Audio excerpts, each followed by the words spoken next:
give up on God, 'cause He won't give up on you. He's able. How many believe it tonight? Yeah, yeah. He's able. Hello everyone, greetings to you again. Welcome to this forum where we are doing our studies on the topic about anger management. It's another opportunity that we need to share some of the points today, and I believe your life shall be blessed. I want to believe also that you're getting encouraged, you're moving forward on what we've been discussing, where we began on looking at the effect of anger in our body system, and then last time we looked at a different aspect of anger, and we are looking at the healthy and unhealthy, but we looked at the health problems that are caused when we continually allow anger emotion to manifest. Today I'm getting to another level. I'm calling it inappropriate or harmful anger expression.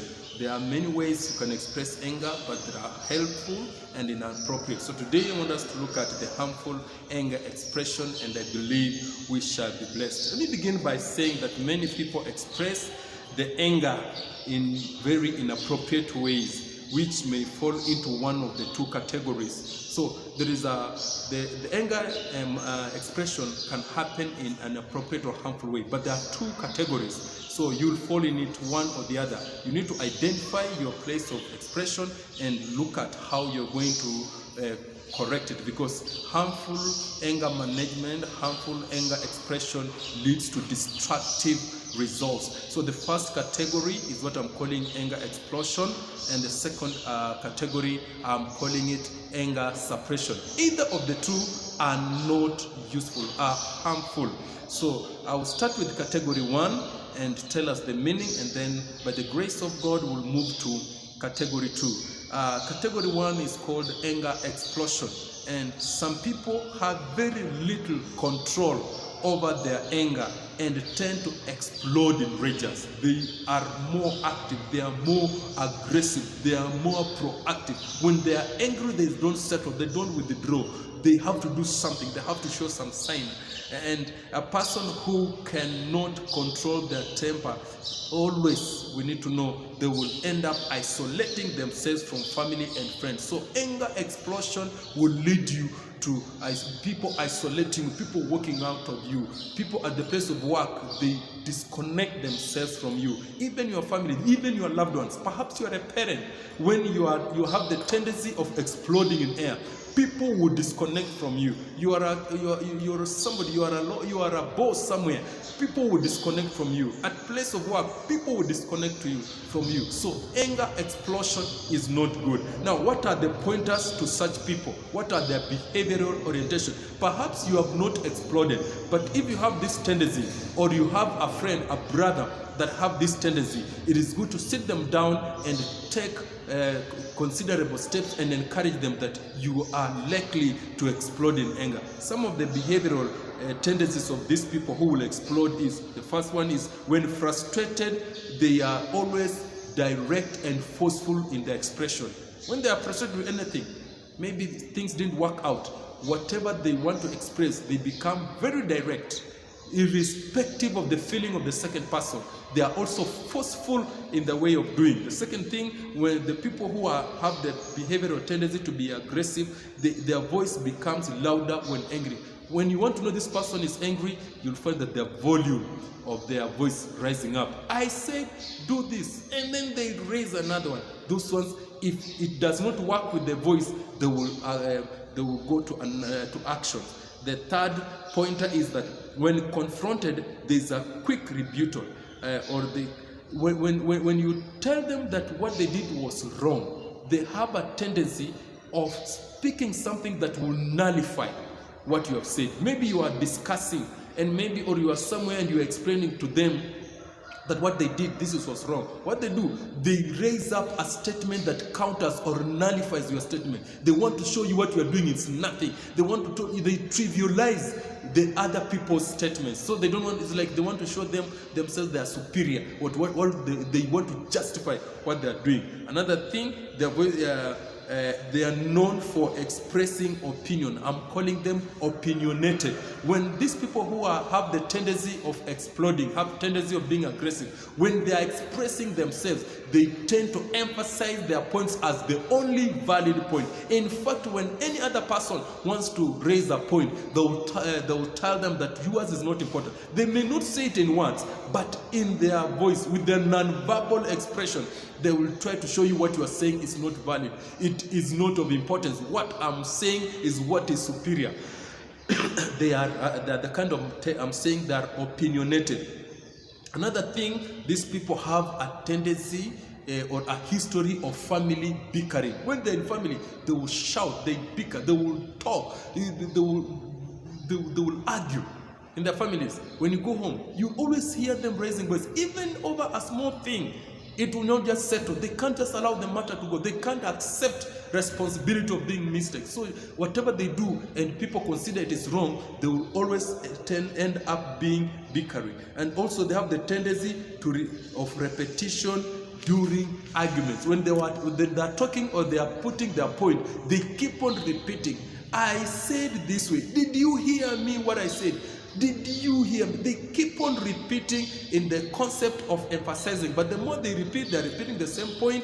They are getting frustrated. Their voice is changing. Their tone is changing. You see, so whatever they're saying, they keep on repeating. When you want to say, did you hear me what I said? Did you hear me? And when they do, they affirm with action. They affirm with loud voices. They affirm with some things. The next thing, a pointer towards the people who explode in anger is that outburst is not proportional to the event.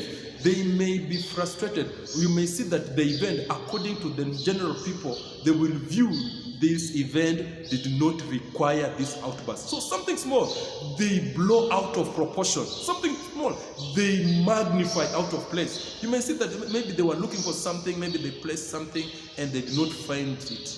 You know, when I'm talking about this, I'm reminded. In my Form 4, I did a book called Things Fall Apart. In the Things Fall Apart, there is a character by the name of Okonkwo. This man is an example of somebody who could easily explode. So there's somebody, one of the boys, one of his sons, Onwoya, went and removed some leaves. I think it's Onwoya, removed some leaves from a banana. And then when he went and found that the banana leaves are not there, the guy started shouting, "Who has killed this banana?" When he was crying and shouting and calling everybody, "Who has killed this banana?" And when the wife went and said, it's not there. People they just picked some leaves so that they can use. You see, so their outburst is not related to the event that had place. Most of those people will be explosive. And then another thing is, when they are angry, they start throwing things around. Even in their office, they throw their books, they throw their diary, they kick out things. You know, they are not.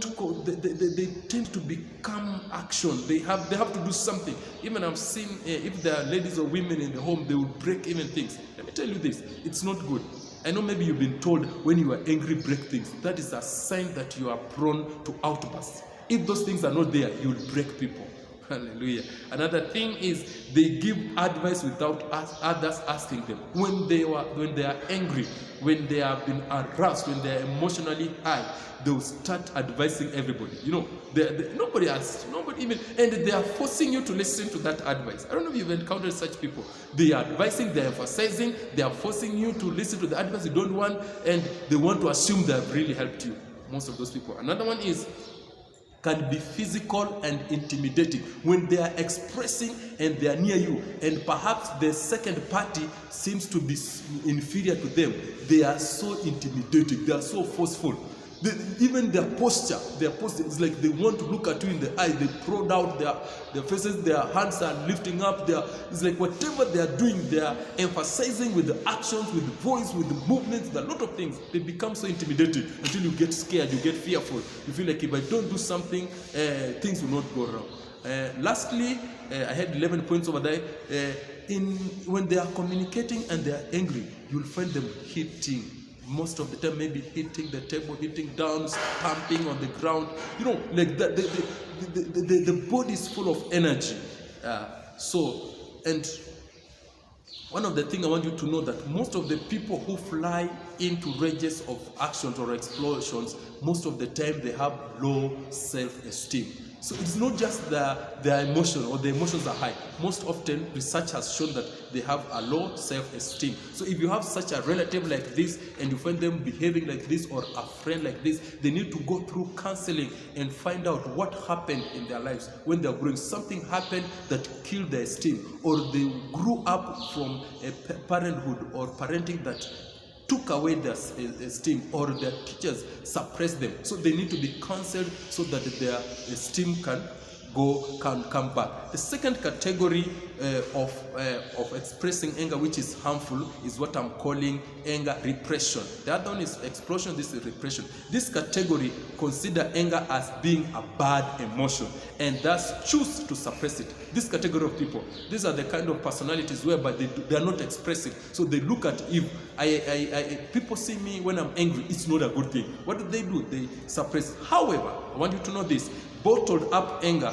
often turns into depression and insomnia. It has negative effects. When you don't express your anger, when you don't express your feeling, the result is that it will cause harmful effect to the body. Already we have seen some harmful effect to the body. So on the extreme end, bottled up anger can be projected and vented to other innocent parties. So if you don't express your anger in the right way, maybe where the environment you are in does not allow you, if you don't have a healthy way of expressing anger, this pent up anger, this bottled up anger, it will be projected to other innocent parties. Maybe if you are a parent, when you come back home, you'll project it to that, or even to your spouse, or you can even project to pets. So you need to be very careful. So it's very important to understand this so that you can help to wisely learn on how to express your anger. What are some of the pointers of such people? Some of the things, the behavioral way of the people who can express, who can repress anger. The first thing is when they are frustrated, they become silent and they don't want to irritate others. When you are talking and all of a sudden you said something that angered them, or the situation angered them, when in the group of people, what happens? They suddenly go silent. They suddenly go silent. And then the other thing, other than being silent, not talking much, they sulk and pout. So they sulk, they withdraw, and then just there, they're quiet, they're there. When frustrated and you ask them, you'll see that something is not right. They have gone silent, they are sulking. But when you ask them, is there anything wrong? They'll say, no, everything is fine. Hakuna kitu kibaya, nothing. I'm okay, I'm fine. You know, so they are not expressive. They are sulking, they are silent, they are withdrawing. But when you ask them, they lie. Actually, they say, no, everything is okay, I'm fine. Even they'll put on some smile that is not real. When you look at that smile, you realize that it's not from within. It is from outside. They're just putting it a smile. And another thing, they may start avoiding responsibility. When they realize that when you give them responsibility, it causes them to be angry, they will start behaving as though they forgot. So that's a way of avoiding so that they can avoid interacting with you. And when you confront them, suppose they did something wrong, and then you confront these people. Another thing they'll do is they'll start staring at one place. Maybe they can look ahead and remain as though they are looking at something. They are not looking you in the eyes. They are not changing their place. They are just concentrating on one place and until you finish. When you ask them, have you understood? Yes. So they want to show that everything is okay, but they are in denial. They have switched off in the process. And another thing is that these people have the behavior, or they are used to blaming other people for their mistakes. So when they come to you, when you want to know this kind of people who are always repressive, even if somebody did something wrong to them, they will not tell those people, but they will get another party and then start blaming them, or complaining to others, or talking on others wrongs behind their back. So if you do something wrong to them, they will not tell you, they will not confront you, they will be quiet. But when they get another party, they will express themselves. Somebody did this, they did this, and then they are quiet. But when you tell them, can we ask them? No, wacha, it's okay, just leave it, let it be that way. The other thing is they don't like others knowing about their personal problem. If they're having a problem, they don't want anyone to know. If there's anybody, maybe just one person, they will share. These are the kind of people, even they can sleep without food. They can walk without fear, but they are not expressive. It's a personality. They are not expressive. They are so much withdrawn. They can be suffering. They can be dying alone, but they're not. They can even be sick, and they will not tell the boss, please, I'm not feeling well. Please give me. They fear repercussion. They fear people. How will they carry them? So they rather carry their pain and not express it. So you need to identify them and see how you can help them. Another thing is when they are frustrated, they portray as though everything they are together. Maybe they were doing something and things are not working out. They are, yes, frustrated, they don't know how to move, but when you look at them, when you ask them, they tell, no, I'm in control, everything is okay. It will be fine. They have that character. Another thing, they're impatient about little things. One of the things that stands out with these people, though they are not expressive, but whereby they are in authority, they become impatient over very little thing. Maybe they placed something there and somebody picked it or took it away. They become impatient. This is the case of the toothpaste. Maybe they are used to pressing toothpaste from this direction and another person presses from they can be impatient about that. Why do you keep on doing this way? You know, they become impatient until you wonder what can I do to please these people? These are the kind of people who repress. The other thing is they are reserved about sharing the problems. They hardly share the problems. The other thing, they won't admit to being angry. Even if you tell them you are angry. You see, when somebody is angry, because it's a chemical reaction taking place, we talked about the body increasing in temperature, the heart pumping higher, and many of those other things. You will see them, and when you ask them, "Are you angry?" No, it's just a small thing. I'm okay. It's not anger. You see, they will not admit. They won't mention when others have said something upsetting. Maybe you are in a discussion, and generally when we are discussing, when we are talking, you may say a statement that is not pleasing. There are some people who will out and tell you, what you're saying is not right, you are lying or something like that. They will confirm. But these ones, they will be silent. Even when another person realizes that this is not good for them, and you tell them, is that okay? They will not admit as though it's upsetting. You may think that they are hardly angry, but inside them, it is burning. They are mostly, in the process, they become mostly depressed and moody. These are the kind of people today, they are so moody.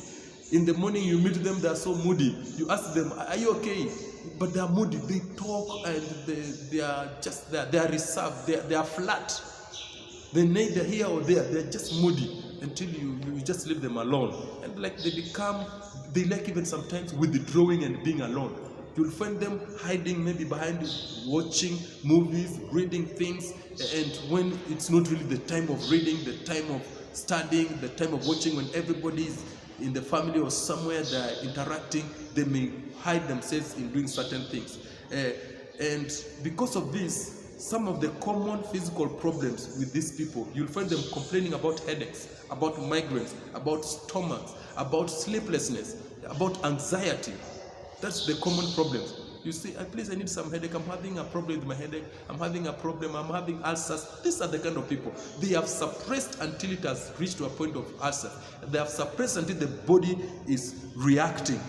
And then they hardly, when they are discussing, when they're in a discussion or they're in a leadership point, they wonder if their opinion is valid. They may hardly share their point of view. They will listen others. Even if you ask them, they'll tell you, okay, I agree with what somebody has said. I agree with what you are saying. They always feel like their opinion is not important. They are quiet. They are withdrawn. They will listen. They'll be quick to respond because they fear, if I bring a contrary statement, maybe the other person will not feel good. So they fear even to anger others. The last one is they feel paralyzed when confronted. They feel paralyzed when confronted. When they are confronted with an issue, when they are confronted with a situation, what happens is that they feel paralyzed. They cannot rise up, they cannot do anything, they keep quiet. In conclusion, let me tell you this. The good news is this, that even if you've been behaving either in category 1, you are exploding, or you are repressing anger, the good news is that you don't have to be a captive or a slave of anger. No matter how anger has been handling you, you have the capacity, you have the power to control your emotions. Emotions should never control you. You always need to be on the steering wheel of emotion. And when you control emotion, you'll find that many things will start falling in place. Your relationship will improve. You will feel control. You'll feel things moving forward. Your joy will come back. Your rest will come back. Things will work out. You'll feel you are always in control. You are not fearful. You are not anxious. There are some sicknesses which will flow away. And I believe it will be well. Thank you. When we meet again, we'll be sharing about now the helpful way, the best way of expressing your anger, because we realize that we always become angry is part and parcel of us, but we have seen the negative way, the harmful way. We also need to see the useful way of expressing anger, and we will be growing each and every day. Thank you.